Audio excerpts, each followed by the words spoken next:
Alright guys, so for our grammar today, let's see if I can get from the beginning. There we go. Okay, so for our grammar today, we're going to work some more on decoding our multi-syllable words, our multisyllabic words. We're going to use our breathes to mark those vowels and help us kind of figure out how many syllables are in the word. We're also going to look at the word in a sentence, and we're going to use our context clues to try to come up with our own definition, and then we'll look it up in the dictionary to see how close we are to the correct meaning. All right? So for our first word, let's read this. What is the meaning of the underlined word? Before we lived in Philly, we were residents of Pittsburgh. So the first thing I'm going to have you do is write your word, or you can type it. Either one's okay with me. So I'm going to write the word residence.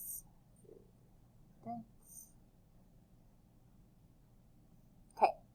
Then you're going to mark your vowels.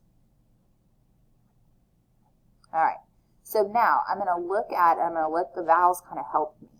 After this vowel, I have just one consonant. Okay, so that means that this is an open syllable. Okay. Again, another one, look. After this one, I have an open and then dense. Okay, residence. That is 3 syllables.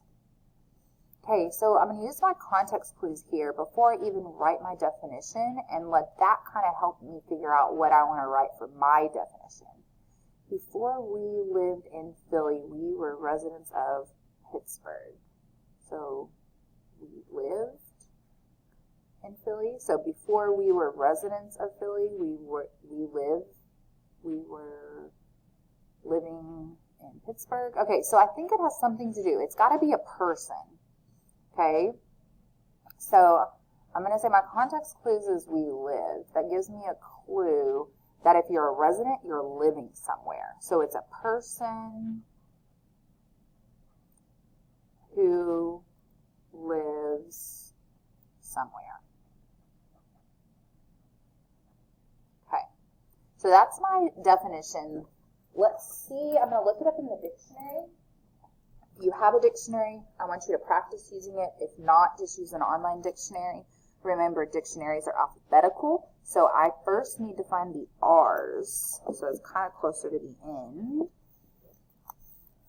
And then once I find my R's, I need to find R-E-S. Okay, resident. Let's see. The first definition is residing, being in residence, not migratory. That's kind of talking more, I think migratory, I think about movement like birds. I don't think that's it. My second one, it says it's a noun, which is what I'm looking for because this is a person. Okay? This has got to be a noun because we were residents. Okay? And that's a person. One who resides in a place. Well, resides means to make a home. So one who makes a home in a place. Well, when I look at the definition I wrote, one who lives somewhere, well, yeah, you make a home somewhere or in a place. I was pretty close on my definition for this one. Okay, let's look at our next one. I used the globe to find where the countries were that we were talking about in SS, which is social studies. So this time, my word is globe. Now, if I mark my vowels, there's something special here that I noticed. When you have a vowel consonant E, that makes this a long, say the long vowel sound. So it's going to say its name. All right, and the E is silent. So gla is a blend, globe, and you don't hear the E, globe, and the E is silent. All right, so this is really, guys, because of that, it's only one syllable. This one, you don't hear or say. So it's one syllable. So this isn't a multi-syllable word, but it's a good one still for us to look at. All right, so let's see if I can come up with my own definition. I'm going to look for some context clues over here. I use the globe. Remember, when you're looking for context clues, you're going to look before it, the word, after the word, look all around it to see if there's any clues. I use the globe to find where the countries were that we were talking about in the United States. Okay, so if you're using it to find where countries were, then it's kind of like a map. So I'm going to write that, like a map. All right, and my context clues is what I underlined. Find where the countries were. Okay, so now I'm going to look it up in the dictionary. I'm going to find my G's first. Okay, and then I have to find G-L-O. Globe. Okay, you have two definitions here. They're both a noun. The first one is ball, sphere.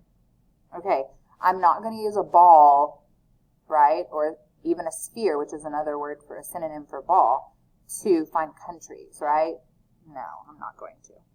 Okay, the next one is earth, a spherical representation of earth. Ooh, I think that's it. A sphere, that's a weird word. Whole representation of earth. Okay, so let's go back to this. Is that where you would find countries on earth? Yes. Is earth a spherical representation of earth? Is that like a map? Yes, it's just wrapped around a ball, which is the word spherical. That just means like a ball. All right, so I think my definition, it's pretty good. I didn't get any context clues in there to let me know it was like a ball, but when I look it up in the dictionary, I get a better idea that it is shaped like a ball. So that one helps me. All right, and my context clues let me know it was kind of like a map. All right, the earth, you could find those things. All right, I have two. I want you to try and do the same thing on your own.